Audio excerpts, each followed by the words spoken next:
Hola, hola queridos jóvenes, queridos hermanos, ¿qué tal? ¿Cómo están? Espero que se encuentren muy bien. Por aquí les saluda el padre Byron.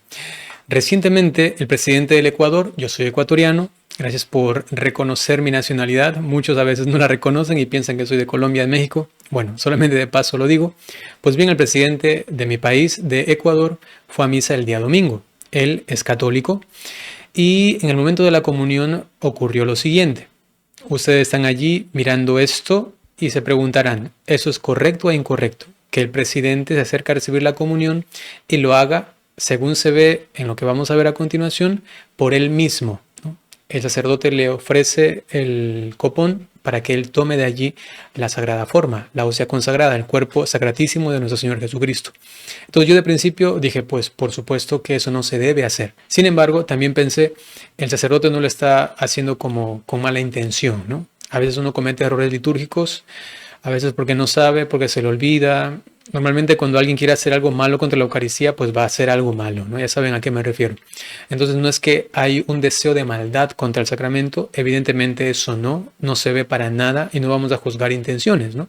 Pero exteriormente no se ve eso, se ve que se lo quiere dar realmente y él va a recibir, ya vamos a ver el video. También lo hace con dignidad, aunque digamos hace algo indebido, que es tomar el Santísimo Sacramento directamente, ¿no?, del copón, que eso está prohibido por la Iglesia.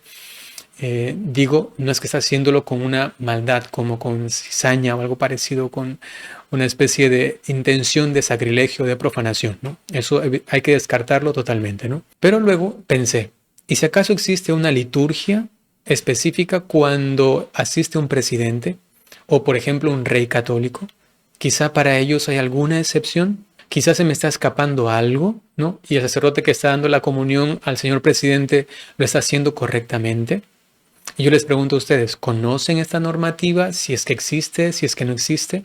Y entonces me metí a investigar un poco también en la historia y lo que me encontré fue muy interesante para que reconozcamos también cómo se va desarrollando la historia litúrgica inclusive dentro de nuestra iglesia.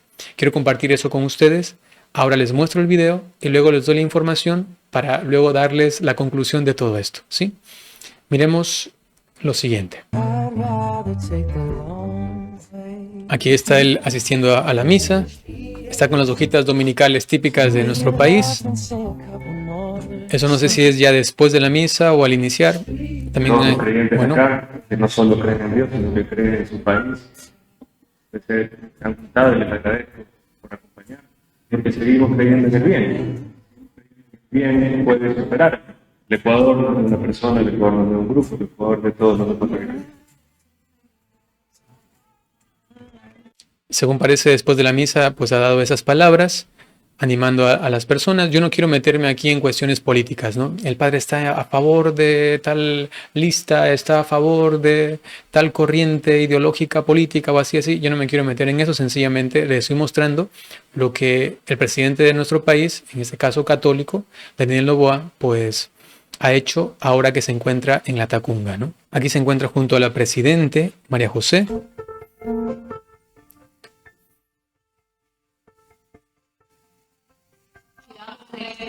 Evidentemente ella también es católica.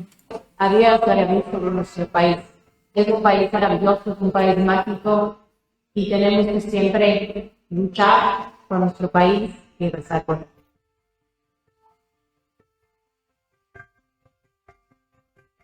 Como se dan cuenta, son videos cortados de un lado o del otro, ¿no? Hay diferentes fuentes, aquí se ha hecho una recopilación y aquí es cuando va justamente a comulgar. No en este momento, sino en el siguiente clip que va a salir.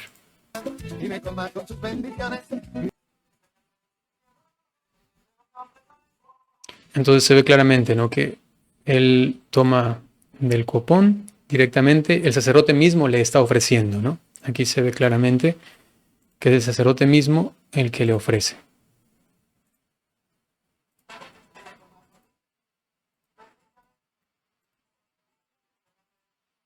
Ok.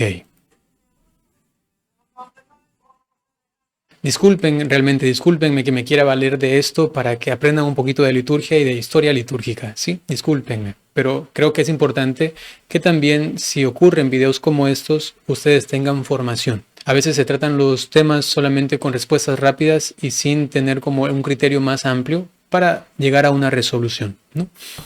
Atención. La comunión de reyes, emperadores y, en este caso, de algún presidente a lo largo de la historia. Evidentemente, la figura de presidente es mucho más tardía, más reciente, ¿no?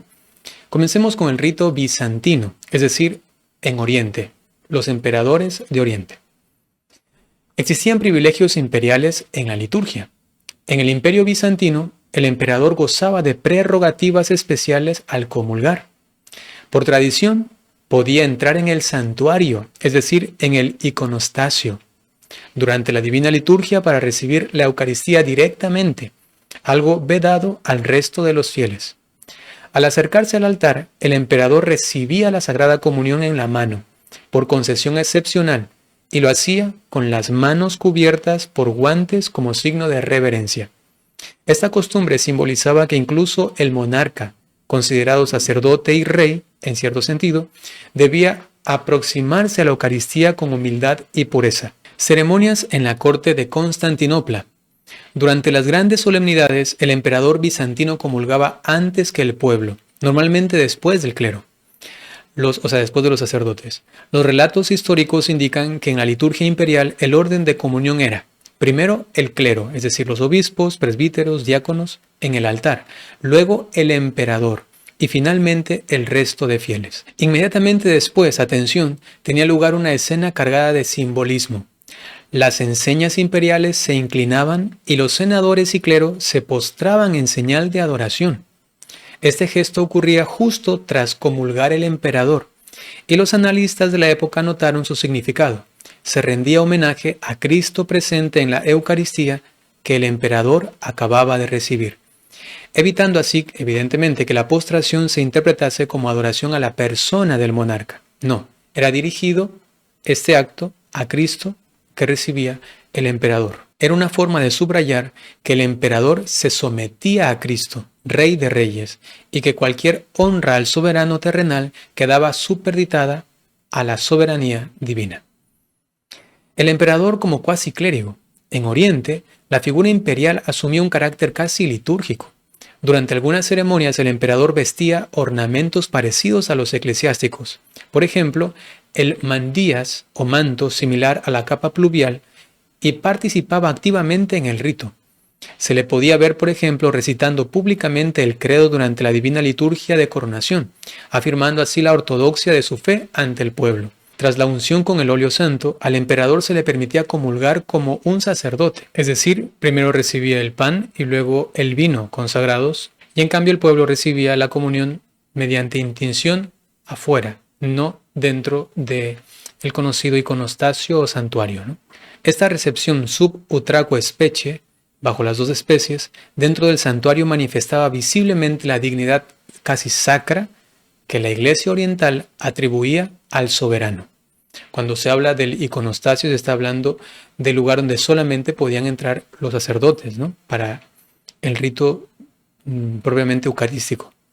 En contraste, la emperatriz no compartía plenamente ese privilegio. Ella permanecía fuera del iconostasio y comulgaba por intinción como el resto de laicos bizantinos, recibiendo la hostia mojada en el vino consagrado. Todo este ceremonial reflejaba una teología política bizantina, según la cual el emperador era el protector de la Iglesia y participante especial de la gracia divina, por el encargo tan grande que tiene de dirigir al pueblo, pero siempre subordinado a Cristo. El gesto de que el emperador comulgase dentro del altar mayor indicaba su papel único en el orden temporal, sin dejar de reconocer que incluso él debe recibir la salvación como cualquier fiel, de manos de la Iglesia y no por sí mismo. Las demás iglesias orientales no bizantinas también desarrollaban prácticas para integrar a sus reyes y líderes en la liturgia. En el rito armenio, por ejemplo, los reyes medievales eran coronados y comulgaban dentro de la divina liturgia, como culmen de la celebración, recibiendo el cuerpo y la sangre de Cristo de manos del patriarca para consagrar su reinado ante Dios. Del mismo modo, en Etiopía, los emperadores eran coronados en misa según el rito alejandrino etíope. Tras la unción real, el nuevo emperador recibía la comunión en la catedral, subrayando su título de siervo de Dios y su misión de defender la fe. Esas costumbres orientales solían otorgar al monarca un lugar de honor y precedencia en la comunión, similar al modo bizantino. El rey recibía el sacramento antes que los demás fieles y directamente del celebrante principal. El sentido político-religioso era claro. Al alimentarse primero de la Eucaristía, el soberano manifestaba públicamente que su autoridad venía de Dios y que se comprometía a gobernar en obediencia al Evangelio. Esto en cuanto al rito oriental. El rito latino, en la Edad Media, vemos que hay algunas fuentes del siglo VI hasta el siglo IX que nos ayudan a ver cómo era la participación de los reyes emperadores en la liturgia. Su participación en la comunión adquirió importancia a medida que se consolidaba la cristiandad. Ojo, estamos hablando siglo VI en adelante hasta el siglo IX más o menos. Los reinos visigodos en España ya incorporaban a sus monarcas en ritos sacros. Hacia el siglo VII, los reyes hispanogodos asistían a misa solemne tras su elección. Crónicas de la época narran que en 672 el rey Wamba fue elegido rey de Toledo y luego entró en la iglesia para recibir la Eucaristía, acompañado de la aclamación del pueblo, testimonio temprano de un rito de coronación con comunión incluida. Durante la época carolingia, siglos VIII-IX, esas prácticas se afianzan. Cuando Carlomagno fue coronado emperador por el Papa León III en Roma, año 800, la ceremonia ocurrió en el contexto de la misa de Navidad. Tras la coronación, es prácticamente seguro que Carlomagno recibió la comunión de manos del Papa en el altar mayor de San Pedro, como sello de la gracia sobre su nuevo título. Aunque los documentos enfatizan más la coronación en sí, la misa Coronationis incluía tradicionalmente la comunión del nuevo monarca. Esta integración expresa la idea de la monarquía cristiana. El rey no solo era investido con corona y espada, sino que también se alimentaba de Cristo en la Eucaristía, indicando que su poder temporal debía someterse a la autoridad espiritual. De hecho, los órdenes litúrgicos de la época carolingia, influenciados por Roma, especifican que tras la unción y coronación, sequetar missa cum communione, es decir, se continúa con la misa y el rey comulga junto al pueblo de Dios. A partir del siglo X, la Iglesia Occidental desarrolló rituales detallados para coronaciones, recogidos en el Pontificale Romanum. El rey recién coronado, arrodillado ante el altar, recibía la hostia consagrada de manos del arzobispo u obispo celebrante, normalmente antes de que los demás fieles comulgasen. En muchos casos solemnes, al rey se le concedía comulgar bajo las dos especies como signo excepcional de honor y plenitud sacramental. Algo parecido ocurría, por ejemplo, en Francia, también en Inglaterra, evidentemente antes de la Reforma. Durante la conocida Baja Edad Media, se consolidó la etiqueta de que en cualquier misa solemne a la que asistiera un rey o emperador católico, éste tenía precedencia para comulgar. Por cortesía litúrgica, el celebrante solía enviar un diácono, o él mismo se acercaba al sitial real para dar la comunión al monarca antes que a los demás. En las capillas reales, el rey y la familia real comulgaban de rodillas en un reclinatorio especial cerca del altar, antes de proseguir con los demás cortesanos. Este orden privilegiado se consideraba un reconocimiento a la dignidad del soberano y a su papel como defensor de la fe en el reino. Después del Concilio de Trento, la disciplina de la comunión bajo una sola especie se reafirmó para los laicos en general. Sin embargo, se mantuvieron excepciones ceremoniales para los laicos católicos en ciertas ocasiones. Los reyes de Francia, por ejemplo, continuaron ejerciendo su privilegio sub utraque, comulgar bajo las dos especies. En otras monarquías católicas como España, Polonia o los reinos italianos, las ceremonias de coronación incluían la Eucaristía, pero sin el privilegio del cáliz. En el mundo actual, con la disminución de monarquías absolutas y la laicización de los estados, las distinciones litúrgicas especiales para gobernantes se han atenuado considerablemente. Las pocas monarquías católicas restantes, como por ejemplo Mónaco o Luxemburgo, Bélgica, España, ya no celebran coronaciones religiosas formales. Cuando un nuevo rey católico asume el trono, suele haber misa de Te Deum o de acción de gracias, en las que el rey asiste como fiel más, a veces leyendo una oración de consagración, pero sin un rito propio de comunión distinto del habitual. Por ejemplo, al inicio del reinado de Juan Carlos I de España, 1975, se ofició una misa en la que él y la reina Sofía comulgaron de modo ordinario, al igual que los demás asistentes, aunque ubicados en el presbiterio. En este punto vemos cómo, después de todo un desarrollo, se ha llegado a lo que prácticamente conocemos hoy. Ya veremos ahora un video del Papa Benedicto XVI junto a los reyes de España, para que se den cuenta en qué lugar se ubican y cómo comulgan. Es decir, que ya no existe una liturgia propiamente imperial dentro de la Santa Misa. Por ello, ¿qué es lo que vemos en la actualidad? En las misas solemnes presididas por el Papa es frecuente la presencia de jefes de Estado o de gobierno. No existen actualmente lineamientos de privilegios litúrgicos por rango civil. Sin embargo, se sigue un protocolo de honor.